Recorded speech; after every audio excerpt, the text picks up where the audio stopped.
I cannot believe we are on the road to WrestleMania. Okay, last time I made a video, Drew McIntyre was the WWE champion, and a month later, he loses the championship to Cody Rhodes, and he's quitting for the 10th time. How many times are we going to see Drew McIntyre quit, guys?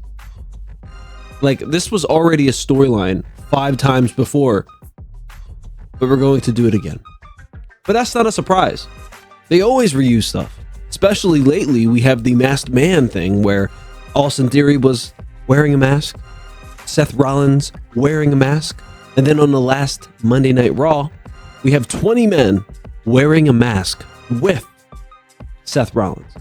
So I really don't understand their obsession with people wearing masks and or a hood, right? They love the hood, right? We have an Uso wearing a hood, or Jacob Fatu wearing a hood, Tama Tonga wearing a hood. You know, they love doing that as well. And guys, Cody Rhodes is not that good for him to be able to have the championship a month ago, lose it, and get it back a month later with only, what, like 3 months, 4 months into WrestleMania or whatever. I really don't know. But that's BS, man. Cody Rhodes is not The Rock. Cody Rhodes is not John Cena. Cody Rhodes is not Ric Flair. He's not Hulk Hogan. He should not be getting all of these opportunities when you have all of these other people on your roster that you're paying that are not getting any or the same amount of opportunities as Cody Rhodes. There's guys on the roster who are bigger, stronger, more charismatic than Cody.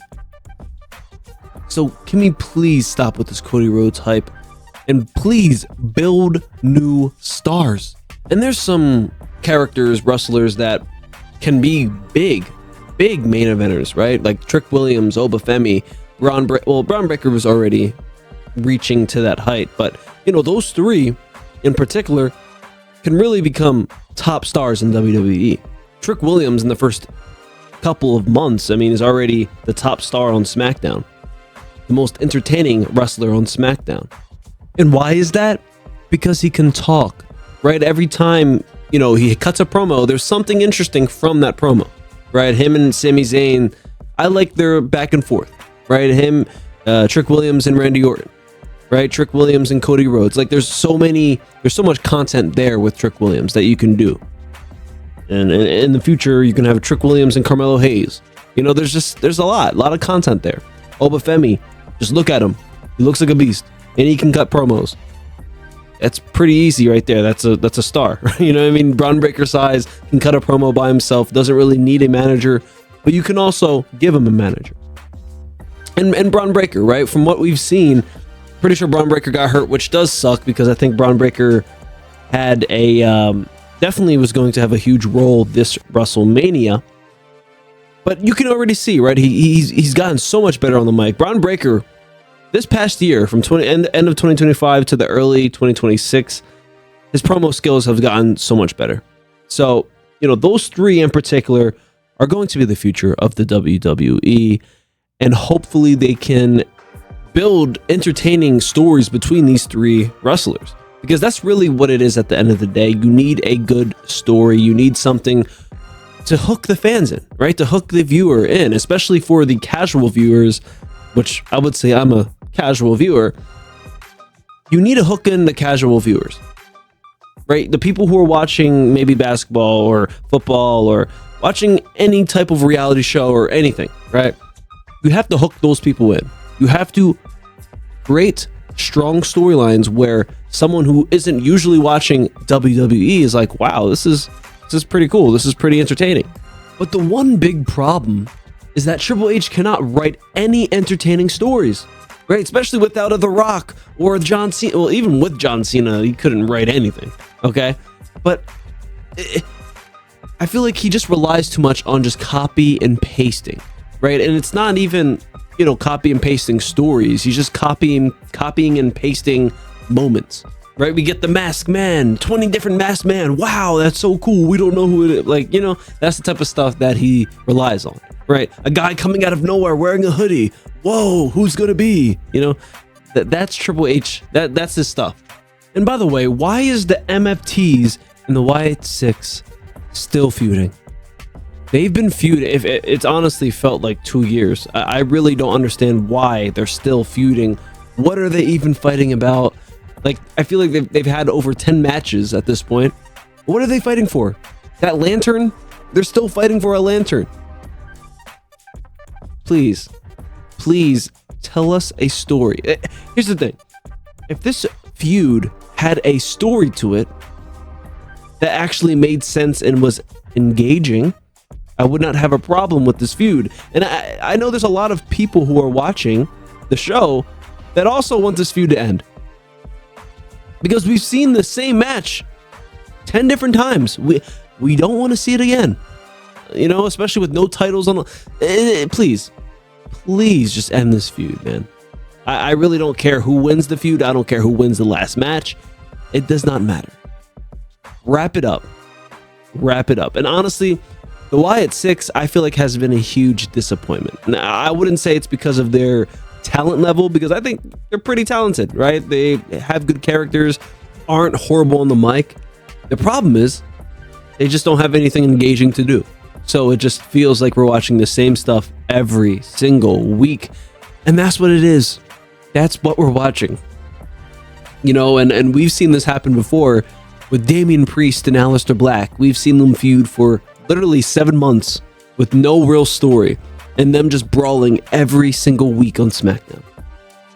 Like, this is the stuff that we get. And, you know, I know every story can't be the best. Every story is not going to be some, you know, award-winning story. But at least have your worst story make sense, right? The worst story on your show should still be somewhat engaging for someone, but I guess that's just too much to ask for. Okay. Now, I also want to give a shout out to my guy Kit Wilson. I think Kit Wilson is doing a great job.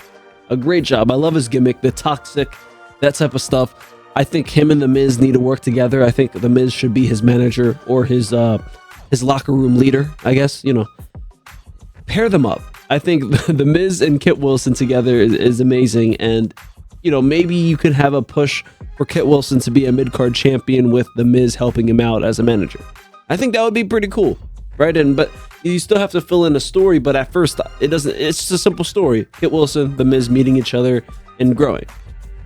But yeah, I love what I see from Kit Wilson. The Miz doing a great job. I mean, The Miz is just, you know, a legend, right? He's a living legend. Obviously he's a jobber at this point, but he still does great work on the mic, right? He really does help. You know, with Carmelo Hayes, obviously I didn't really enjoy the Miz and Carmelo Hayes pairing, but that did help Carmelo Hayes, you know, push him into being a champion in the mid card. So, you know, the Miz is really good at his job, man. You got to give him credit for that.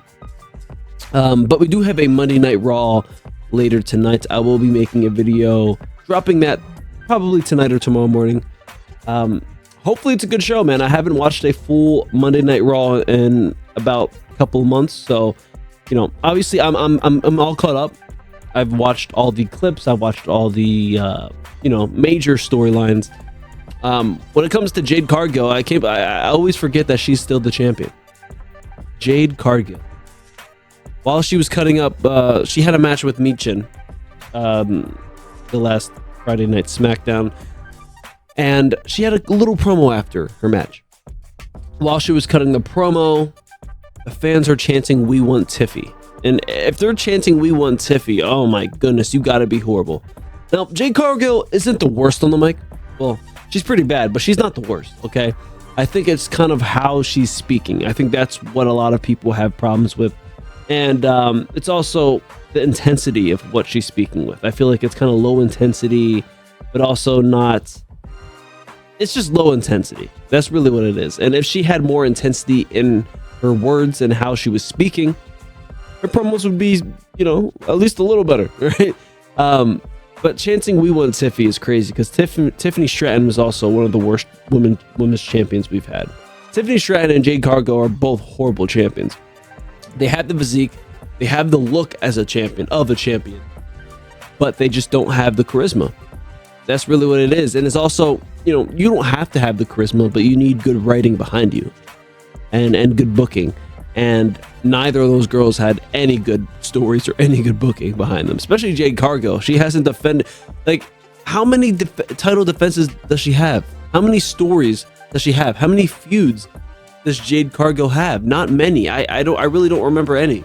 And if you can't remember any feuds, then I would say your title reign is pretty worthless. Now, I'm gonna wrap up the video here. Drop a like, subscribe to the channel if you guys enjoyed. I'll catch you guys later for the Monday Night Raw show. Peace out.